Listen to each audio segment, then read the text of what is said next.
वह दिव्य लीला जब माखन चोर बना यमुना का उद्धार करता। सुनिए वह अद्भुत प्रसंग जब ओविश की लपटों से जलती यमुना और अहंकारी कालिया नाग का अंतिम संघर्ष। एक बालक की मुस्कान के आगे धराशायी हो गया। यह कहानी है शक्ति के घमंड व भक्ति की विजय इनकी, जहां कान्हा के बाल सुलभ चंचलता में छुपा था एक ब्रह्मांडीय रहस्य। जब नदी का प्रत्येक बूंद जहर बन गया, पक्षियों ने छोड़ दिया घोंसले और गोपियों के आंचल में समाई थी मौत का डर, तब से नटखट नंदलालस ने कैसे बजाई अपनी बांसुरी, जिसने नागलोक को हिला दिया। क्यों कृष्ण ने कालिया को मारा नहीं, बल्कि उसके अहंकार पर नाचकर भी इतिहास रच दिया, और कैसे नागपत्नियों की प्रार्थना में ने बदल दिया इस युद्ध का अंत, इस कथा में है रहस्य। क्यों कृष्ण ने चुना नदी में अकेले उतरने का रास्ता।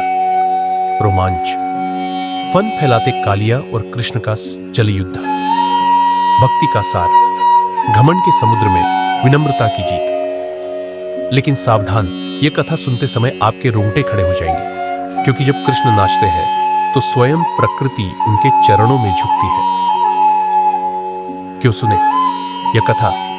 अगर आपको लगता है असंभव को संभव करने वाली लीलाओं में है दिलचस्पी, अगर आप जानना चाहते हैं कि कैसे एक बालक ने सिखाया विश्वास और धैर्य का पाठ, और अगर आप तैयार हैं अगले एपिसोड 1 के लिए, जहां इंद्र के गर्व को चूर कर गोवर्धन पर्वत उठाएंगे कान्हा, तो आंखें बंद करें, कान्हा की बांसुरी की तान पर चले वृंदावन की उस यमुना के किनारे, जहां आज भी गूंजता है उस रहस्यमयी जंग का इतिहास। कालिया नाग का संहार और बाल कृष्ण का रहस्य। एक बार वृंदावन की यमुना नदी के जल में विषैला कालिया नाग रहने लगा। उसके जहर से नदी का पानी जलते अंगारे सा हो गया। पेड़ देदाच पौधे मुरझाने लगे और गोपियां डर के मारे नदी के पास भी नहीं जाती थीं। सभी ग्वाल बाल शिकायत लेकर कान्हा के पास पहुंचे। हे नंदलाल, अब तो यमुना में स्नान करना भी मुश्किल हो गया, कोई उपाय करो। माखन चुराते हुए कृष्ण ने चंचल आंखें घुमाईं और बोले, क्या डरते हो? कल सुबह मैं स्वयं यमुना में जाकर उस नाग से मिलूंगा। यह सुनकर सभी हैरान।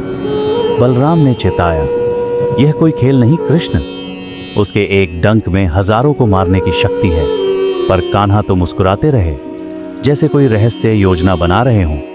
अगले दिन सूरज निकलते ही कृष्ण ने यमुना के तट पर जाकर जोर से पुकारा, ओ कालिया, तूने मेरी यमुना मैया को जहरीला बना दिया। अब देख, तेरा अहंकार मैं आज चूर चूर कर दूंगा। इतना कहकर वे उछलकर नदी में कूद पड़े। पानी के भीतर कालिया नाग ने अपने फन फैलाए और डरावनी गर्जना की। अरे मूर्ख बालक, तुझे मृत्यु का स्वाद चखाता हूं। नाग ने कृष्ण को अपने घेरे में ले लिया, पर कान्हा हंसते रहे। उन्होंने नाग की पूंछ पकड़ दी और उस पर नाचना शुरू कर दिया। प्रत्येक छलांग के साथ कालिया का घमंड टूटता गया। यहां आवाज को रहस्यमय बनाए। श्रोताओं, क्या आप जानते हैं कि कृष्ण ने कालिया को मारा क्यों नहीं? क्योंकि वह जानते थे कि नाग की पत्नियां उसकी रक्षा के लिए प्रार्थना करेंगी। और तब थककर चूर हुए कालिया ने फन झुकाए और विनती की, प्रभु मुझे क्षमा करें, मैं आज समझा कि शक्ति का घमंड व्यर्थ है। कृष्ण ने उसे वरदान दिया, जाओ समुद्र में निवास करो, मेरे प्रिय वृंदावन को फिर कभी मत सताना। इतना कहते ही यमुना का पानी निर्मल हो गया और आकाश से फूल बरसने लगे। गोपियों ने देखा तो आश्चर्य से पूछा, कान्हा, तुमने इतना बड़ा नाग कैसे हराया? कृष्ण ने मुस्कुराकर कहा, क्योंकि मैं तो हूं ही ऐसा, जो भक्त की रक्षा के लिए हर बाधा को मिटा देता हूं। लेकिन सुनने वालों, यह तो केवल शुरुआत थी। अगली बार जानिए कैसे कृष्ण ने इंद्र के अहंकार को चूर कर गोवर्धन पर्वत उठाया। क्या आप जानते हैं इंद्र ने क्रोध में क्या किया? यह कथा सुनने के बिना आपका ज्ञान अधूरा रह जाएगा।